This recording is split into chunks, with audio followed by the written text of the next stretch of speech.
గారు మీ సమాధానం సార్. మంత్రి గారు హౌస్ కమిటీ గురించి కూడా స్పష్టత ఇవ్వండి. అధ్యక్ష, గౌరవ సభ్యుల అభిప్రాయాల్ని చాలా స్పష్టంగా చెప్పారు అధ్యక్ష. నేను ఫస్ట్ ప్రశ్నకి లేదండి అని ఏ విధంగా చెప్పానంటే అధ్యక్ష, ప్రభుత్వం అమలు చేసే వివిధ పథకాలు, ప్రజలకు మేలు చేసే అనేక సంక్షేమ కార్యక్రమాలు కానివ్వండి, అభివృద్ధి కార్యక్రమాలు కానివ్వండి, ఐఎన్పిఆర్ ₹2 డిస్ప్లే క్లాసిఫైడ్ అడ్వర్టైజ్మెంట్స్ రూపంలో పేపర్స్కి, వివిధ పేపర్లకి, టీవీలకి అడ్వర్టైజ్మెంట్ ఇస్తుంది అధ్యక్ష. దీంట్లో ఒక జీవో ఉంది అధ్యక్ష, జీవో నెంబర్ 431. నాకు తెలిసి దీని తర్వాత ఇంకేమి జీవోలు వచ్చినట్లేవు దీనికి సంబంధించి. అంటే నేను అడిగాను, జారీ చేయటానికి ఏ విధమైన గైడ్ లైన్స్ ఉన్నాయి ఈ డిస్ప్లే అడ్వర్టైజ్మెంట్ కానీ లేకపోతే క్లాసిఫైడ్ అడ్వర్టైజ్మెంట్స్ కానీ అని చెప్పేసి కనుక్కుంటే అధ్యక్ష, దాంట్లో జిఓఎంఎస్ నెంబర్లో 431లో ఏముందంటే అధ్యక్ష, సమాచార పౌర సంబంధాల శాఖ విచక్షణ అధికారం కల్పించడం జరిగింది. వివిధ ప్రభుత్వ శాఖలకు సంబంధించిన అడ్వర్టైజ్మెంట్లకు సమాచార పౌర సంబంధాల శాఖకు కేటాయించిన బడ్జెట్ ఈ విచక్షణ అధికారం కల్పించడం మూలంగా ఈ విధంగా చేశారని చెప్పేసి నేను భావించాను అధ్యక్ష. ఈ జీవోలో ఉంది కాబట్టి. కానీ విచక్షణ అనేది ఈ ఫిగర్స్, అందుకనే ఫిగర్స్ ఎక్కడ దాచుకుంటానికి మేము ప్రయత్నం చేయలేదు అధ్యక్ష. ఏ విధమైన చెల్లింపులు జరిగినాయి అవన్నీ కూడా చాలా స్పష్టంగా చెప్పాం అధ్యక్ష.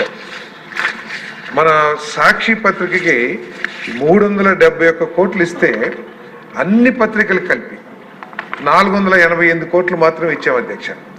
తప్పకుండా దీంట్లో విచక్షణ జరిగింది అధ్యక్ష. కానీ ఆ విచక్షణ చేయటానికి ఉన్న జీవోని అడ్డం పెట్టుకుని ఆనాటి అధికారులు ఇటువంటి విచక్షణ పక్షపాత ధోరణి చూపించారని చెప్పేసి స్పష్టంగా అర్థమవుతుంది అధ్యక్ష. ఒకవేళ ఈ శాఖకి ఏదన్నా ఇన్ఫర్మేషన్ దాయాలి లేకపోతే తప్పుదో పట్టించాలనే ఉద్దేశం ఉంటే ఈ ఫిగర్స్ అన్ని కూడా ఇవ్వడానికి ప్రయత్నం చేసేవాళ్ళం కాదు అధ్యక్ష. కాబట్టి పక్షపాత ధోరణి చాలా స్పష్టంగా కనపడతా ఉంది. కానీ ఆ పక్షపాత ధోరణి చేయటానికి ఈ జీవోని అడ్డం పెట్టుకుని అధికారులు కొంత చేశారని చెప్పేసి చాలా స్పష్టంగా అర్థమవుతుంది అధ్యక్ష. తప్పుకోకుండా, ఎందుకంటే ఈ 371 కోట్లే కాకుండా వేరే డిపార్ట్మెంట్స్ ద్వారా కూడా దాదాపు 35 కోట్ల రూపాయలు ఈ సాక్షి పేపర్కి ఇవ్వటం జరిగింది అధ్యక్ష. ఇది వివిధ కలెక్టర్లు వాళ్ళందరూ కూడా 32,70,00,000 అంటే మొత్తం దాదాపు 400 కోట్ల రూపాయలు ఈ ఒక్క పత్రికే ఇచ్చారు అధ్యక్ష. 371, 32 అంటే 403 కోట్ల రూపాయలని ఈ ఒక్క పత్రికే ఇచ్చారు 5 సంవత్సరాల్లో. అన్ని పత్రికలకు కలిపి దీంతో పాటు సమానంగా సర్క్యులేషన్ ఉన్నాయి, దీనికంటే ఎక్కువ సర్క్యులేషన్స్ ఉన్నాయి, నేషనల్ మీడియా ఉంది, అందరికి కల్పించింది మాత్రం 488 కోట్లు మాత్రం. కాబట్టి పక్షపాత ధోరణి చాలా స్పష్టంగా అర్థమవుతుంది అధ్యక్ష.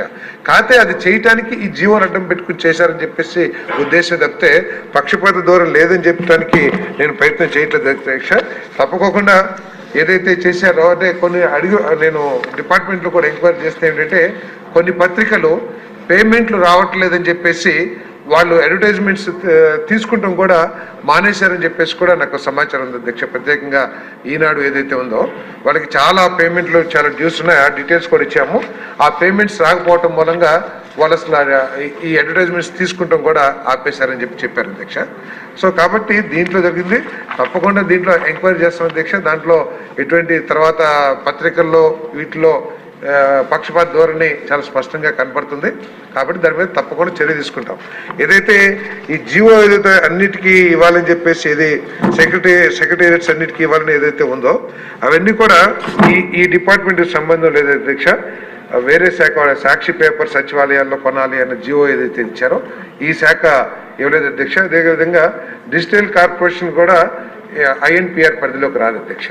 కాబట్టి ఈ మొత్తం మీద ఏదైతే మీరు హౌస్ కమిటీ అంటున్నారో తప్పకుండా ప్రభుత్వం మీతో సంప్రదించి వేయటానికి మేము వెనకాల ఆడాల్సిన అవసరం మాకు లేదు అధ్యక్ష. తప్పకుండా దీంట్లో ఏదైతే జరిగిందో దాని మీద తప్పకుండా చర్యలు తీసుకుంటాం. దీంట్లో పక్షపాత ధోరణి ఉంటే అందరి అధికారుల మీద కూడా చర్యలు తీసుకుంటాం. ముఖ్యమంత్రి గారితో కూడా మాట్లాడి, చీఫ్ సెక్రటరీ గారితో మాట్లాడి అధికారులు రిలీవ్ చేయకోకుండా కూడా చర్యలు తీసుకుంటాం.